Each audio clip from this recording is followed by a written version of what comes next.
freaking guide to oil painting. That's right, in this video we're going to be freaking covering everything you need to know about oil painting. What are my qualifications? Well, I recently got into oil painting, just very recently. I'm just going to give y'all my tips and kind of the way I work through an oil painting, including all the freaking steps from prepping a canvas to studio safety to having materials and to just freaking painting tips in general, okay?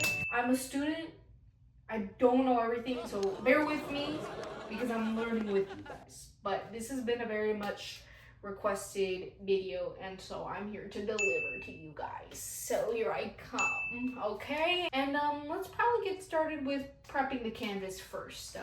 Let's see how I created this big bad boy here.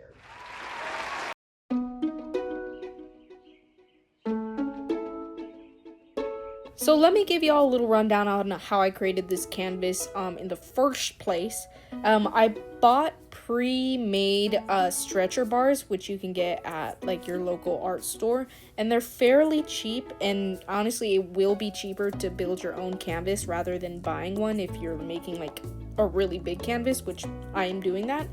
And you just connect those stretcher bars, and then you take your piece of canvas and you staple it onto the bars, and then I put in some supports and whatnot, and that's how I ended up with that canvas. I'm not gonna go super detailed because I don't have the time for that.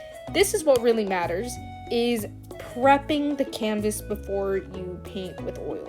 With acrylic or any medium, really, you want to prep your canvas usually with gesso, which is an acrylic medium that you just put layers on top of the canvas to make the canvas smoother and to just prime the canvas in general. But for oil paint, it's especially important because if you don't prime it, the canvas can rot over time, and we do not want that. You can also use this thing called oil ground, which is oil based, and you just have to be very patient with it because it takes a long time to dry, but it is like a more traditional way of prepping your canvas, and it does turn out smoother. And you want to make sure your canvas sounds a little bit like a drum. That's how you know it's tight. And then what I like to do is I like to wet sand, so I spray a bunch of water on the canvas, and then I take my time really sanding in between each layer just so it's like extra super smooth. And I usually do about 4 layers. It just depends on how smooth you want it, but I recommend at least 2. Whoa, is it just me or does it echo in here? Okay, so now that we have our beautiful canvas, for any painting, I think it's important to start with an underpainting, which essentially is just toning the entire canvas one shade or color. It helps with a lot of things. It helps, one, getting your values right, and just kind of setting the tone for the whole piece. Like a white canvas is like really startling. It's kind of like hard to start. You're like, oh, where do I begin? Where do I even begin? But if you paint it one color or one shade or one something, you already have paint on the canvas, and it's gonna be less intimidating. You're tricking your mind stir.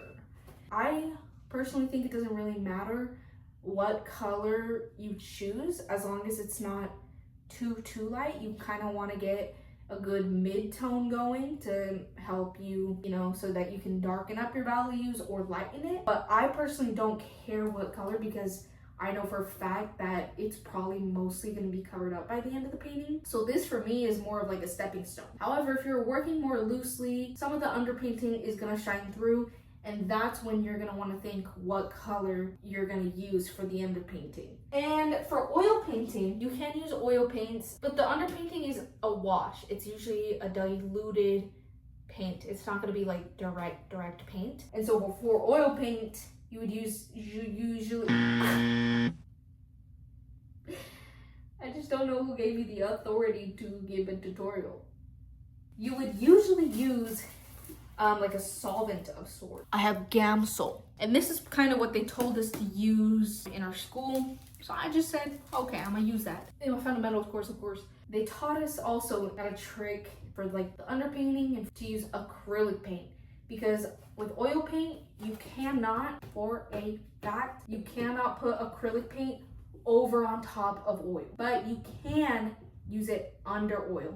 So you can do an acrylic layer and then put oil on top. Once you put that oil, you cannot put acrylic.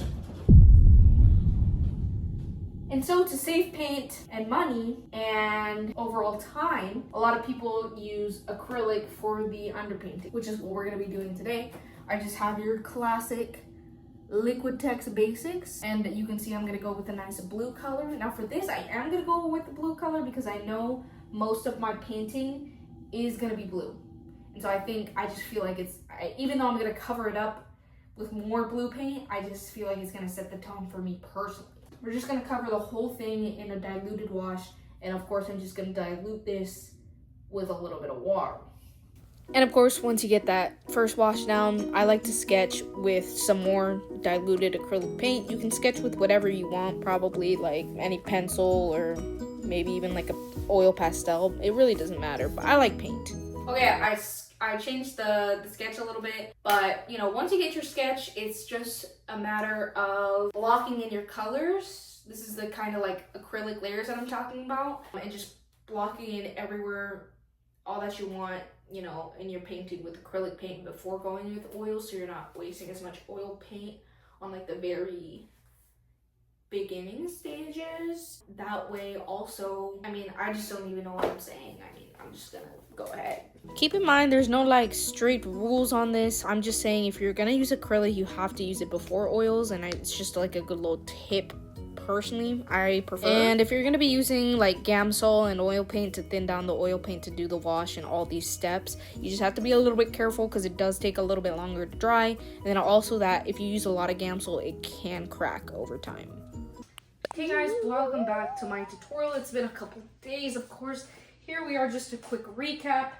This is what we got with our acrylic base. We've talked about how to prepare your canvas in order to start an oil painting. But let's actually talk about some studio safety rules. I forgot something. Wait. So as you guys may or may not know, as I've previously mentioned, or maybe haven't even mentioned, who knows, I go to a classic art school.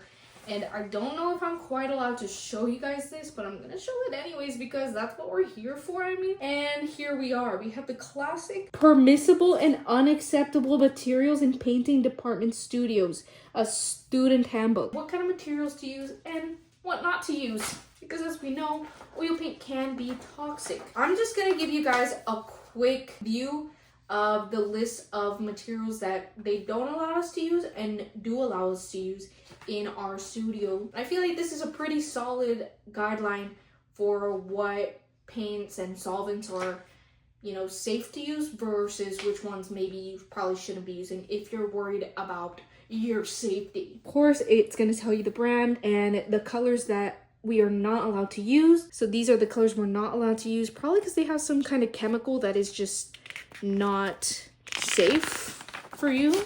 Other side, of course. And here we are, band paints and companies. Oh, and these are solvents. It's gonna tell you the ones that we use. Okay. Yeah? Oh, okay, so typically a lot of people use turpentine as their solvent to like clean brushes, to thin out paints and whatsoever, but we use Gamsol kind of exclusively at RISD. And so here you're gonna see Gamblin and then the flash point for something to, you know, go up in flames. And then these are unacceptable. All of these, turpentine, the classic one. For this is 144 degrees, so make sure you're not working in 144 degrees with Gamsol because it might go up in flames. So I want to apologize for that camera error that just happened. We quite don't really know what happened. I am just using my phone to record, so watch out everybody. I just found a new glitch on the iPhone, okay? And so that's gonna cover what materials are permitted to use and what's not, okay? So what's safe and what's not. Let me show you guys what I'm using today.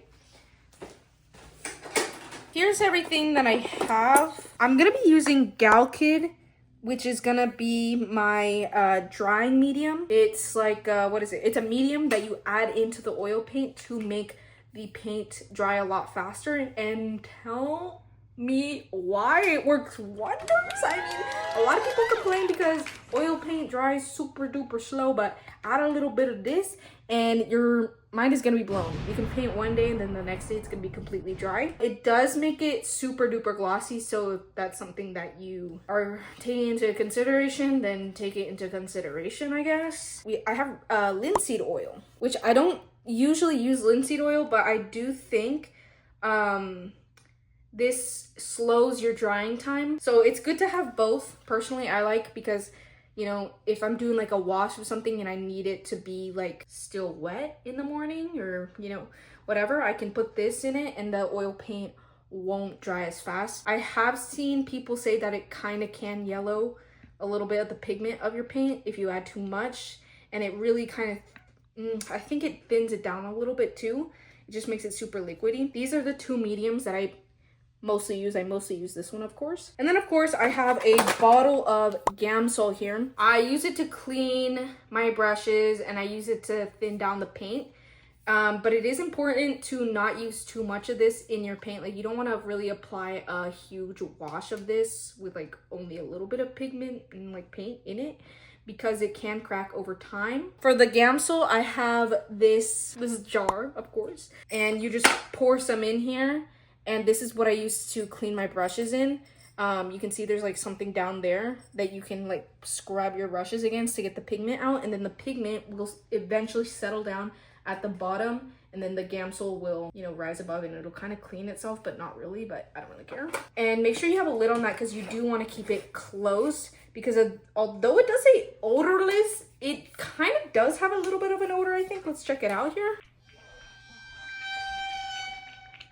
Okay, so maybe they're right and it doesn't have an odor at all. I might have lied to you just now, but it is still not like ideal to be breathing in all the time. And obviously it is flammable, so you just gotta be careful with that. And then for my solvents, you know, you don't want to keep them open either.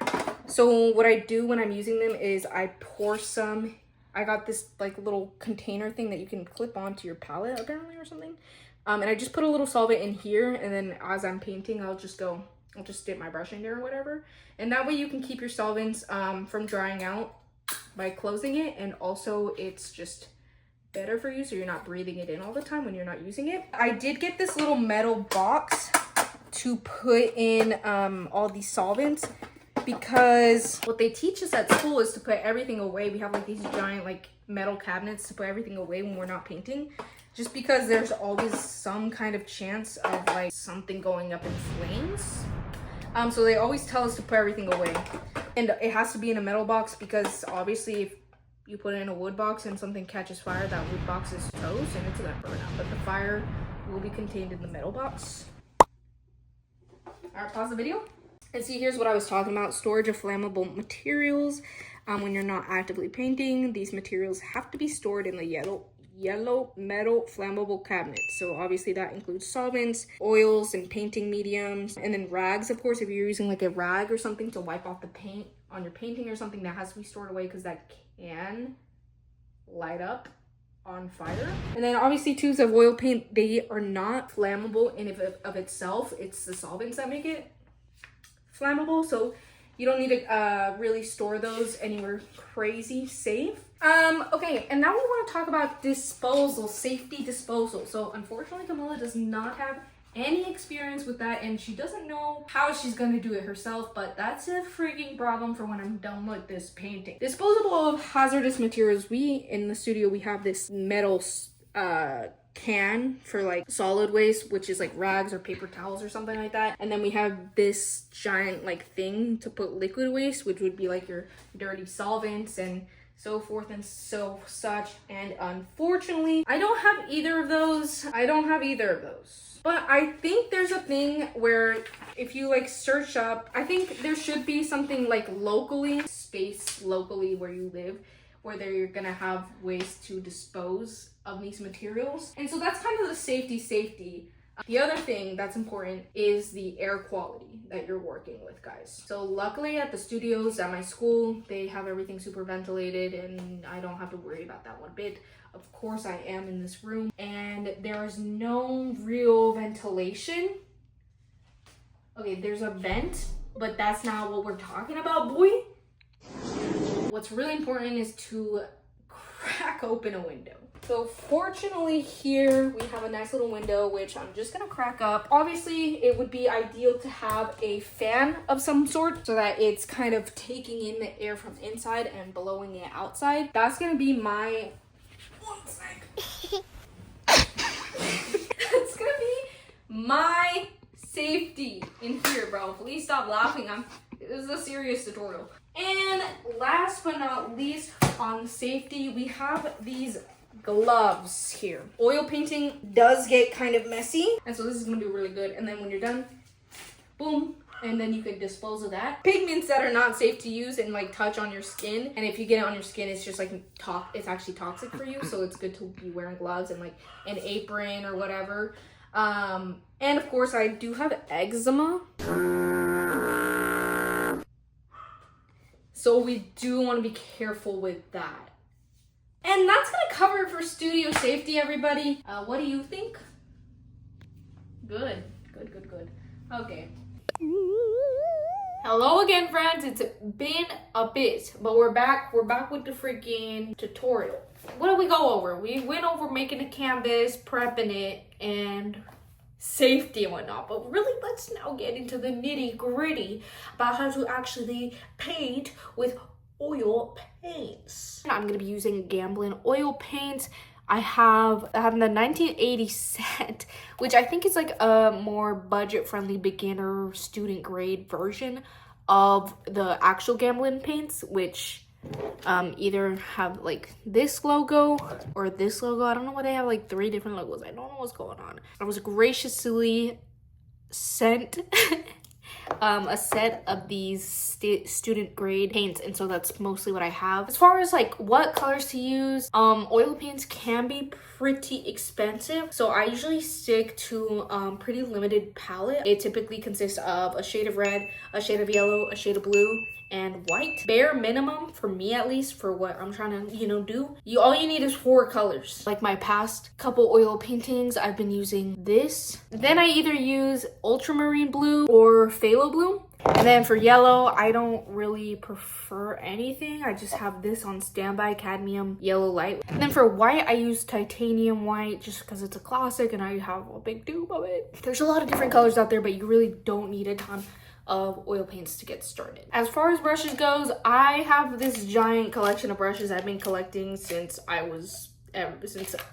literally forever. I think there are going to be some brushes made specifically for oil paint, but personally I don't see a huge super difference besides like the texture of the brush and the shape. Obviously, just you do not need this many. Typically I will start out with a big brush and a medium brush at the beginning of the painting, but then I will usually only stick to 1 to 3 paintbrushes for the entire rest of the painting, because I do a lot of different details, so I just stick to like 1 to 3 really small paintings or big brushes. And then for palette, so at our school they gave us this just giant glass panel. Okay, I feel like greedy saying all this, but fortunately I was sent a palette, a wet palette, which is like a palette that you can seal your paints in so that they don't dry out, like for acrylics mostly. But I was also sent a glass palette, and so I just combined the 2. So I'm gonna put my little glass palette here, and then I have this thing to seal it when I'm not painting. If you don't have that, obviously that's absolutely not necessary. You can just use probably like a paper plate. You can also just find like a piece of glass anywhere. Glass is probably going to be the best option because it's easy to mix paints, which let me go into the next section. I've always just mixed paints mostly with just my brushes, but since I switched to oils and I have like the glass palette now, I found it kind of fun, satisfying, and easier to mix my colors with a palette knife. You don't need these specifically. Anything will do, and actually you don't need palette knives at all. That's a big skip. But it is actually helpful when you're mixing a lot of the same color at like once, but typically I mix colors in small tiny little batches, so I just mix it with a brush. It does kind of ruin your brush a bit, but these are not necessary, but I will be using them. Things are gonna get probably a little bit messy, So you're gonna probably want an apron. Just, you have to be a little bit extra careful with oils to not get it on your clothes. But if you do get on your clothes, you can take a little bit of Gesso and you can scrub off some of the paint. So in terms of actually painting, you know, you already saw that my first couple layers are acrylic, and then my very first layer of oil is gonna be a pretty thin down, like, I don't know, layer of oil paint, I guess. There is one very important rule called the fat over lean rule, which basically means that you have to apply paint with a higher ratio, oh my god, a higher ratio of oil to color pigments over the previous paint layers that have a lower ratio of oil to color pigments. And that's gonna make it so that it doesn't crack in the future, because there's a lot of science behind it. But if you don't want your cracks, then follow this rule. And like, basically you want to use less and less medium as your layers go on. Or actually, no, you want to use more and more medium as the layers go on. Okay, I might be mixing this up. I think you might want to search it up. I actually did search it up and I have it pulled up, and I still don't really super duper understand it. But for me, I feel like I'm doing okay right now. I don't know. And so you'll see I'm using Galkid and just to help it dry a little bit faster, so that I can keep working in layers and layers and layers. And as far as blending goes, I feel like it's pretty simple with oil paints, because it's pretty wet and it will stay pretty wet, and so blending is kind of the easiest thing in the world. And I will say that it's important to like make sure not to rush. If you're trying to do super fine details, you really want to make sure that the paint is dry underneath before you go into the details, because then it'll get muddy. And that's something that I used to have a big problem with, is zero patience, and everything would get muddy and not super crisp, and I'd be like, oh my god, oil paints suck. But actually, I just wasn't waiting long enough. So those are basically all my tips. I paint differently than you guys probably will. That's kind of all my tips. Also, I do recommend just kind of experimenting on your own. And also, if I sounded unsure about anything, you probably want to go triple check whatever I said, make sure it's true. So I'm not super reliable, but I feel like I wish I kind of had a tutorial like this when I was starting out, where it's just, you know, some other person who was still kind of figuring it out on their own. So I hope this was a little bit helpful for you guys, and I hope I wasn't too annoying. Happy painting and happy lives, okay? Smile.